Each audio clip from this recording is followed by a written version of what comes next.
Over thinking एक ऐसा word है जो पूरी दुनिया के करोड़ों लोगों को ये प्रॉब्लम आती है। उनको सोल्व करने में बहुत दिक्कत होती है कि ओवर थिंकिंग क्या है।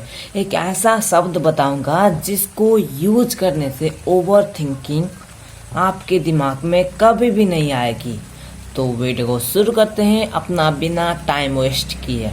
सो हाय डियर, मैं हूँ टारगेट, आप दिख रहे हैं टारगेट हेयर को। तो ओवर थिंकिंग, सबसे पहले जानते हैं कि ओवर थिंकिंग क्या है। ओवर थिंकिंग एक ऐसी चीज़ है जो किसी एक चीज़ के बारे में रिपीटेड सोचना ही ओवर थिंकिंग है। अगर आप लोगों को कुछ ने क्या बोल दिया, लाइक तू चूतिया है, मतलब कुछ भी बोल दिया, वो आपके दिमाग से हट ही नहीं रहा, इसको बोलते हैं ओवर थिंकिंग। अब सबसे पहले जानते हैं कि ओवर थिंकिंग होता क्यों है।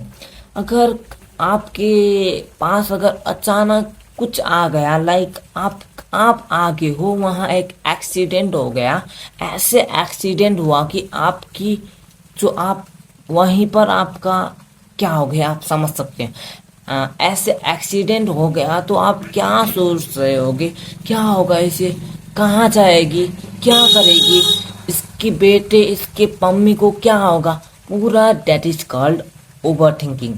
इसको ही ओवर थिंकिंग बोलते हैं। सो ओवर थिंकिंग के कुछ 5 ऐसे संकेत बता रहा हूँ जिसको आप नोट कर सकते हो, सोच सकते हो। सो अभी बता रहा हूँ। नंबर 1 पे आता है जो ओवर थिंकिंग, जो ज़्यादा सोचने वाले लोग होते हैं उनका आईक्यू लेवल ज़्यादा कम सोचने वाले लोग से बहुत कम होता है। वो अकेले रहना पसंद करते हैं। जो ज़्यादा सोचने वाले लोगों का आईक्यू मानसिक लोगों से कम होता है। इसका main reason over thinking. Over thinking जो ज़्यादा सोचने वाले लोग होते हैं उनका जो वो रात भर सो नहीं पाते, सिर्फ सोचते रहते हैं। ये भी दूसरा कारण हो सकता है। तीसरा कारण है समाज अपने समाज में होते हैं, उनके कुछ सामने खुलकर बात नहीं कर सकते। That is called over thinking. Over thinking करने वाले लोगों का सर में दर्द होता है, पेट में दर्द होता है, ये भी ओवर थिंकिंग। तो अब जानते हैं इसको स्टॉप कैसे करें। एक ऐसा वर्ड बताता हूँ। सबसे पहले एक कहानी बताता हूँ। एक रिया नाम की लड़की थी जो अपने स्कूल में पढ़ाई करती थी 8th क्लास में। और उसका बहुत बड़ा प्रॉब्लम था कि वो ज़्यादा ओवर थिंकिंग पे ध्यान देती थी। ओवर थिंकिंग होता था उससे। क्यों होता था?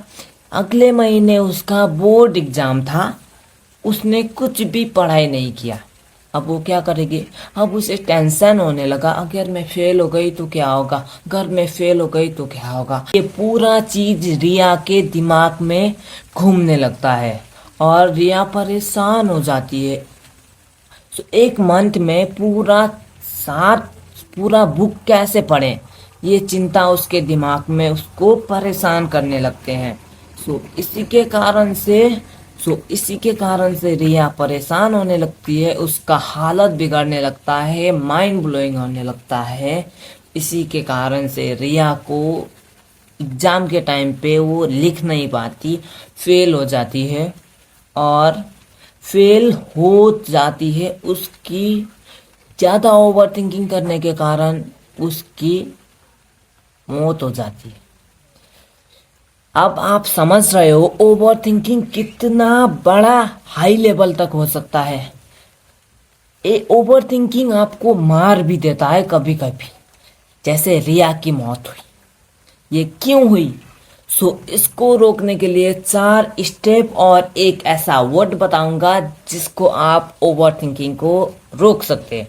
तो सबसे पहले बताऊंगा, आप में हर टाइम आपको एक्टिव रहना पड़ेगा, मतलब बिजी रहना पड़ेगा। हर टाइम आपने कहाँ भी जाओ आपने बिजी ही रहना पड़ेगा, वरना आपको कुछ भी प्रॉब्लम थिंक नहीं आएगी। आप अपने फ्यूचर के बारे में सोचने लगते हो, उसको बंद कर दो और एक कुछ लेके उसमें लिखो कि ये मैं क्या सोच रहा हूँ, पूरा चीज उस अपनी कॉपी में लिखो।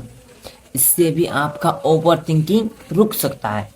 और सबसे मेन होता है ओवर थिंकिंग रुकना, आपने हर सुबह उठ के 1 घंटे मेडिटेशन करना पड़ेगा। 1 घंटे आपको मेडिटेशन करना पड़ेगा। ये भी ओवर थिंकिंग को रोकने के लिए काफी है। और ये प्रॉब्लम कोई भी नहीं सॉल्व हुआ तो ये जो 2 शब्द हैं इसको यूज कर लो, आपको कभी भी ओवर थिंकिंग नहीं आएगा। जो होगा देखा जाएगा, जो होगा देखा जाएगा।